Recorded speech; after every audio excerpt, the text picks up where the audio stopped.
আজ সকালে মিঠাই স্কুলের টিফিনটা দেওয়ার জন্য সকালবেলা উঠেই নিরামিষ আলুর দম তৈরি করেছিলাম, একটু মটরশুঁটি দিয়ে, টমেটো দিয়ে, জিরে আদা বাটা আর একটু ভাজা মশলা দিয়ে।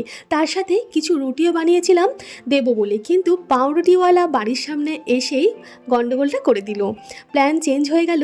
এটা ফ্রুট ব্রেড হলদিরামের মিঠাই, এটা খেতে খুব পছন্দ করে। ভীষণ বায়না করছিল, মা প্লিজ আজকে আলুর দম আর রুটিটা দিও না, আমি স্কুল থেকে এসে তোমার রুটি আলুর দম খেয়ে নেবো, তুমি আজকে আমাকে ফ্রুট ব্রেডটা স্কুলের টিফিনে দাও। তো ওর মন মতনই দিলাম স্কুলের টিফিনটা, কারণ স্কুলে গিয়ে মন খারাপ করে থাকলে আমারও বাড়িতে ভালো লাগবে না।